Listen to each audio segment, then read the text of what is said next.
જય શ્રી કૃષ્ણ દાદાજી. ઓહો, જય શ્રી કૃષ્ણ કૈલાશ બેટા. આવ આવ બેટા. પગે લાગજો. બેસ બેસ. કેમ છે તબિયત? બસ ઠીક છે. તમે બધા કેમ છો? મજામાં છે. લગ્નની તૈયારીઓ ચાલી રહી છે. પ્રદ્યુમનના સમાચાર સાંભળ્યા પછી લગ્નનો ઉત્સાહ જ નહોતો રહ્યો, પણ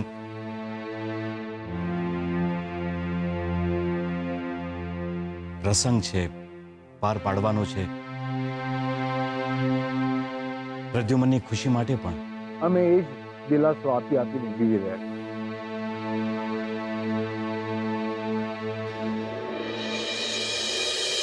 તો તેના નસીબમાં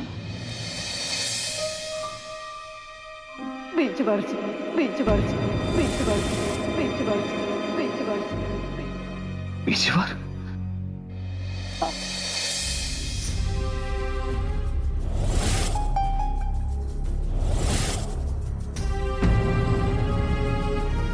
શું વાત છે કૈલાશ?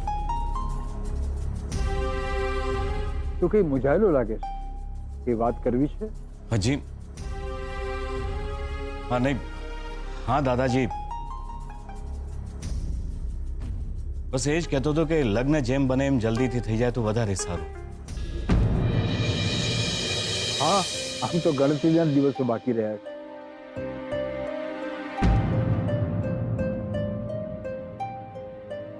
શાસ્ત્રીજીએ ત્રીજી તારીખ પણ કાઢી આપ્યા છે અને હવે તો શોધન પણ આવી જશે.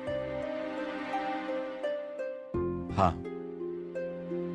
દાદાજી, દીકરીને વિદાય આપવાની ઉતાવળ તો ન હોય, પણ શું છે, લગ્ન જલ્દી થઈ જાય તો વધારે સારું.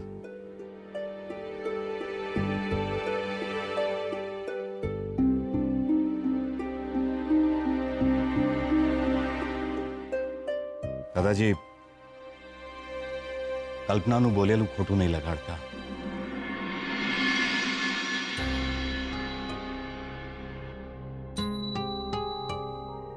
હું તમને કહું છું, શોધન અને જીગરની જાન અમારા આંગણે જ આવશે.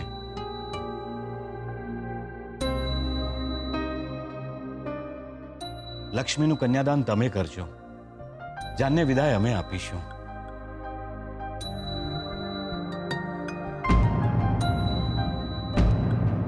દાદાજી, તમે જો રજા આપો તો લક્ષ્મીને હું મારા ઘરે લઈ જાઉં.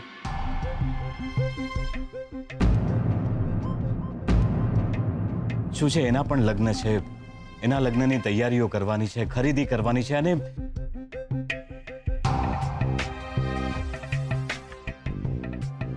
શ્રુતિ સાથે રહેશે તો અમને પણ કામમાં મદદ મળી રહેશે. અરે એમાં પૂછવાનું શું હોય કૈલાશ?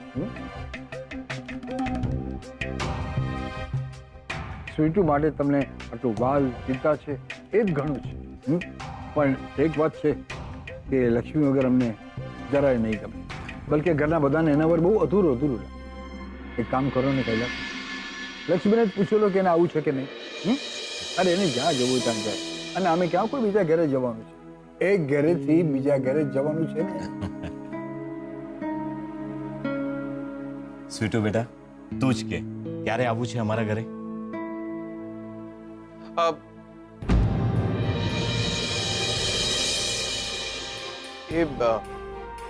શ્રુતિ ભાભી આવી જાય એટલે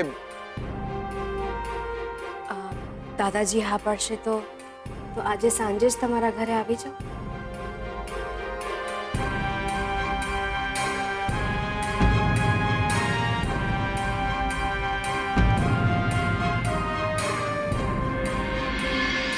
લક્ષ્મી લક્ષ્મી લક્ષ્મી મારી વાત સાંભળો પ્લીઝ. મહેરબાની કરીને તમે જાઓ અહીંયા. લક્ષ્મી પ્લીઝ એકવાર મારી વાત સાંભળી લો, પછી પછી કોઈ દાડો મારું મોઢું નહીં બતાવું તમને. તો સમજી લો એ દિવસ આજે આવી ગયો છે. જાઓ તમે અહીંયાથી. નહીં લક્ષ્મી લક્ષ્મી પ્લીઝ પ્લીઝ એકવાર મારી વાત સાંભળી લો પ્લીઝ. જાઓ કહ્યું ને મેં તમને.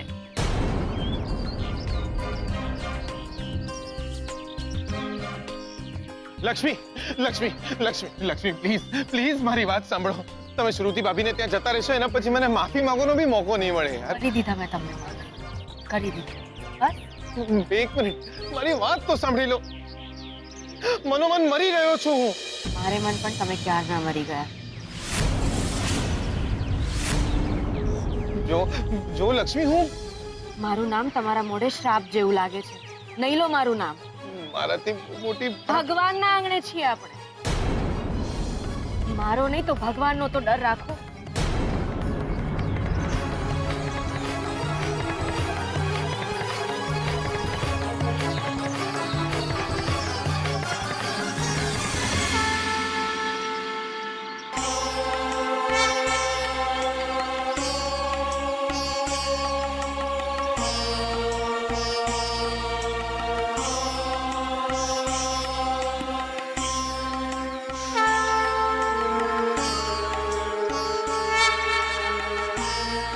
અરે જીગલા જીગલા, તું અહીંયા છે દ્યોર. હું તને ક્યારનો શોધું છું. કાકા, આપણે પછી વાત કરશું પ્લીઝ. અરે જીગલા, જે બન્યું એ ભૂલી જા. અરે હું તારા ભલા માટે કહું છું. અરે હમણાં ઇમોશનલ થવાય એમ નથી. કાકા પ્લીઝ, કીધું ને તમને, પછી વાત કરશું. અરે જીગલા, મારા ઉપર ગુસ્સે ન થા. તને જો એમ લાગતું હોય ને કે તે લક્ષ્મીની ચોરી છુપીથી એને મૂરખ બનાવીને એની સહી લીધી છે એ ખોટું છે, તો આપણી પાસે પ્લાન બી રેડી જ છે બોસ. તું એ પ્રમાણે લગ્ન કરી લેજે. અને જીગલા, આપણી વચ્ચે નક્કી થયું હતું કે તું લક્ષ્મીને એમ કહેશે કે તું લગ્ન નથી કરવાનો, પણ લગ્નના દાડે તું એનો હાથ પકડીને ચોરીમાં બેસી જઈશ. અરે એ પ્રમાણે લગ્ન કરી લે. તને પરણવાથી જ મતલબ છે ને.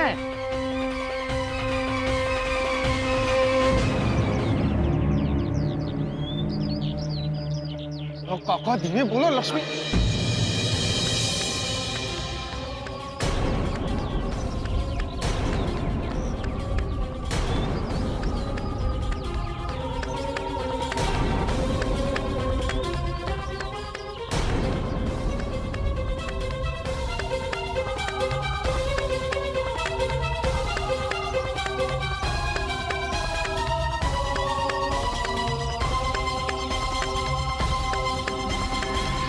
સરસ.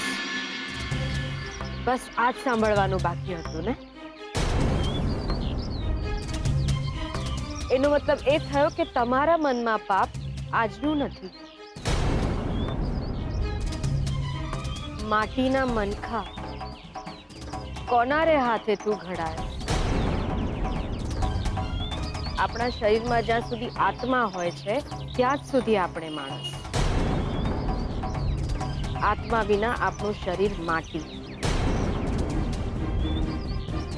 આજે તમે મારા જેવા નહીં, માટીના લાગ્યા.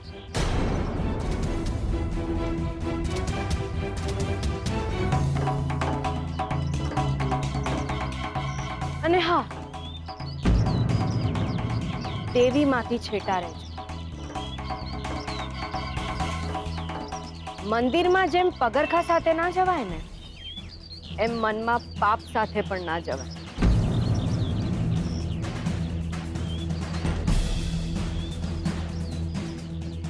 છેટા રહેજો દેવી.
વેંદા,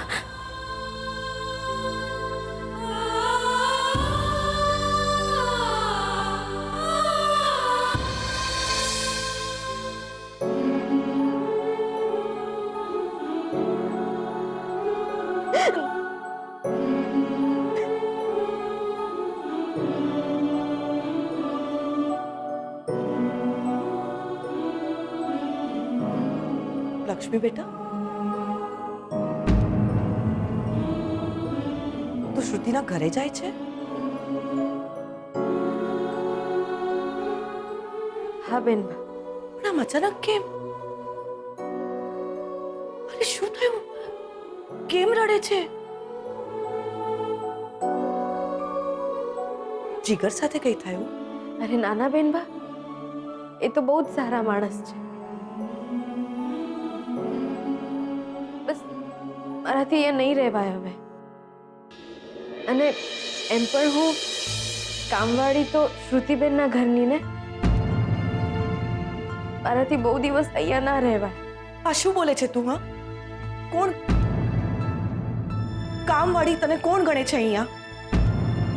કંઈ નહીં બેન બા, હું તમને નહીં કંઈ કહી શકું. મને અહીંયાથી જવા દો. હું અહીંયા નથી રહેવા માંગતી. અરે લક્ષ્મી બેટા, લગ્નને હજુ ઘણા દિવસ બાકી છે અને એકવાર લગ્ન થઈ ગયા ને બેન બા, બસ પછી. લક્ષ્મી, બેન બા, જવા દો મને. હું તમને કંઈ જ નહીં કહી શકું. લક્ષ્મી બેટા, મને તારા માટે વાલ છે તો સ્વાર્થ પણ છે. માં છું, સ્વાર્થી હોઈ શકું મારા દીકરા માટે.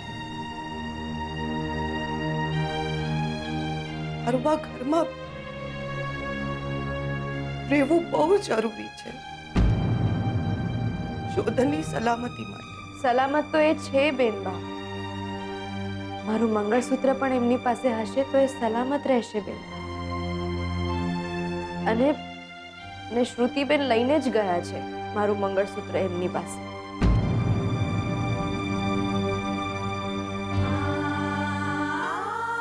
એમની સલામતી માટે હું પણ એટલી જ સ્વાર્થી બેન બા. તમે બસ એટલા નસીબદાર છો કે તમારો અતૂટ માં દીકરાનો સંબંધ છે.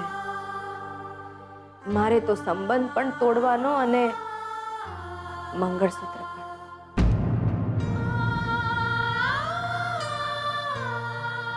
તમારું ધ્યાન રાખજો બેન.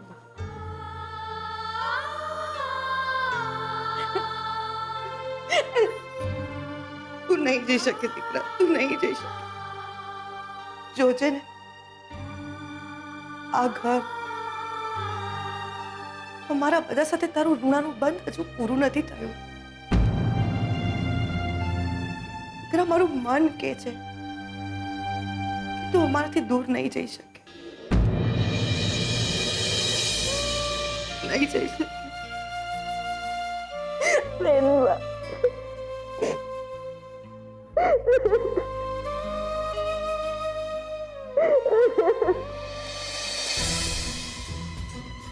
લક્ષ્મી સાંભળ, લક્ષ્મી સાંભળ. વાત નહીં કરો મારી સાથે. અને ખબરદાર જો મારું નામ પણ લીધું છે તો એમના કારસ્તાનમાં તમે પણ એટલા જ ભાગીદાર છો. એમને આ કારસ્તાન તમારે કારણે જ કર્યું છે. મારા લીધે જ આ બધું જીગલાએ કર્યું છે. મેં જ તમારા લગ્નના કાગળિયા બનાવ્યા હતા. મેં જ એને કહ્યું હતું કે શરમ નથી આવતી તમને આવા કારસ્તાન કરવાની? જવા દો, મારો રસ્તો છોડો. જવા દો, નહીંતર હું પોલીસને બોલાવીશ. અરે અત્યારે શોધનને બોલાવવાની પરિસ્થિતિ ઊભી થઈ ગઈ છે. જો મને અને જીગલાને જેલમાં મોકલવો હોય ને તો મોકલી દેજે, પણ અત્યારે મારી વાત સાંભળ. તારા અને શોધનના છૂટાછેડાની તારીખ આવી ગઈ છે.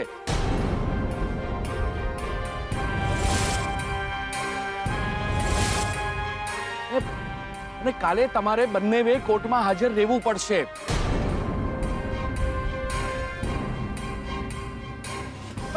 તારે મને અને જીગલાને ગોળી પણ મારવી હોય ને તો મારી દેજે, પણ પરમ દિવસે. કાલે તો કોર્ટમાં હાજર રહેવું જ પડશે, તારે અને શોધને પણ. પણ એ અહીંયા નથી, અમદાવાદ ગયા છે. અરે અમેરિકા પણ હોય તો હું શું કરી શકું? એને કોર્ટમાં તો હાજર રહેવું પડશે જ ને. અરે એને ફોન કરો, એને તાત્કાલિક બોલાવો. તમારે બંને કાલે બપોરના કોર્ટમાં હાજર રહેવું જ પડશે. હું શું કરું? હું એમને ફોન નહીં કરી શકું કેમ કે શ્રુતિબેન એમની સાથે હશે. હે દેવી માં, હું શું કરું? સાચું કહું, મારી વાત માન, જીગલાની મદદ લે. એ મારે મન મરી ગયા છે. તો એ ભૂત થયો છે એમ માનીને મદદ લે, પણ મદદ લે, કારણ કે જીગલા સિવાય શોધનની સાથે કોઈ વાત કરી શકે એમ નથી.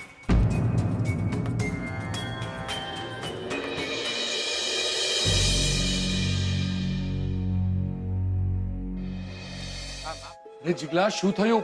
ફોન લાગ્યો કે નહીં?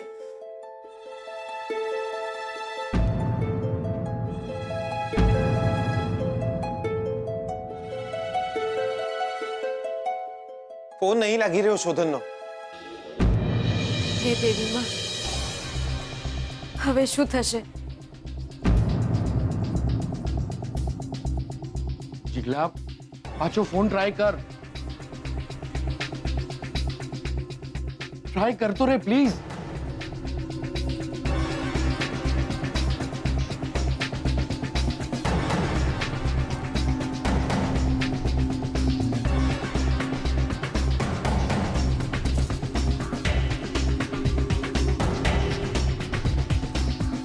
શોધનનો ફોન કવરેજ એરિયાની બહાર છે. અરે પણ શોધન તો અમદાવાદ છે ને. મને નહીં ખબર એ ક્યાં છે. અરે શોધન અને લક્ષ્મી કાલે જો કોર્ટમાં હાજર ન રહ્યા ને, મારે નવી તારીખ લેવી પડશે. અને શોધન અને લક્ષ્મીના છૂટાછેડા 2-3 મહિના લંબાઈ જાય એવું પણ બને.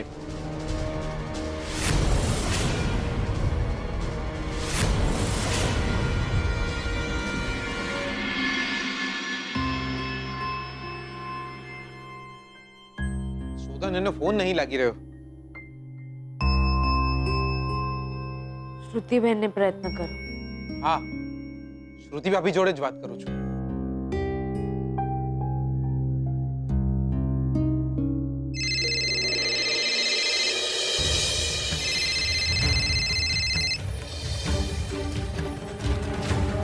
હા બોલ. હા શ્રુતિ ભાભી, હા માફ કરજો તમને આ ટાઈમે હેરાન કરું છું, પણ આ શોધનનો ફોન નહીં લાગી રહ્યો દિયોર. તો શું કામ છે તારે? તારી ગાય ગુજરી ગઈ છે, એના સમાચાર આપવા છે તારે એને? ભાભી મારે કામ છે, એને એક મેસેજ આલવો હતો. શોધન બેંગ્લોર ગયો છે, એને કોઈ અર્જન્ટ મીટિંગ આવી ગઈ હતી એટલે. હું પણ એને હજુ સુધી નથી મળી, અને એ જ્યાં રહે છે ત્યાં નેટવર્ક પ્રોબ્લેમ છે, એટલે એનો ફોન નહીં લાગે. એ પરમ દિવસે અહીંયા અમદાવાદ આવવાનું છે, અને પછી જ અમે લોકો વડોદરા આવીશું. પણ ભાભી મારે એને કોન્ટેક્ટ કરવો હતો, એક અર્જન્ટ મેસેજ આલવાનો હતો. જીગર, સોરી ટુ સે, પણ હું અહીંયા શોધનને મળવા આવી છું અને શોપિંગ કરવા આવી છું. કોઈ જ એમરજન્સી વિના મારે કોઈ જ ડિસ્ટર્બન્સ ના જોઈએ, અને તારી કોઈ જ વાતને હવે હું સિરિયસલી નહીં લઉં. સો શોધન ત્યાં આવી જાય પછી જ એને મળજે. બાય. ભાભીએ તો ફોન મેલી દીધો. આ શ્રુતિ ભાભીએ ફોન મેલી દીધો. તમે બી આવે છે ને છૂટાછેડાની વાત મેલી દો. તમે મારા છૂટાછેડાની ચિંતા કરવાની રહેવા દો. તો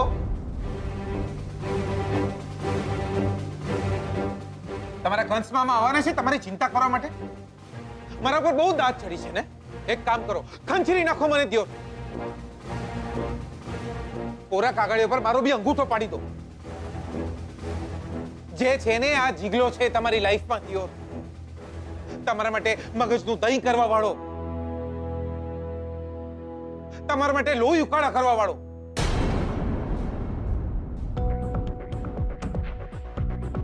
એટલે ઉઠાઈને નીકળી પડ્યા હતા દિયોર શ્રુતિ ભાભીના ઘરે જવા. આ તો સારું થયું કે વકીલ કાકા તમને રસ્તામાં મળી ગયા અને હું તમને પાછો ઘરમાં લઈ આવ્યો. તો શું થાત? તમે શ્રુતિ ભાભીના ઘરેથી કોર્ટમાં જવાના હતા દિયોર?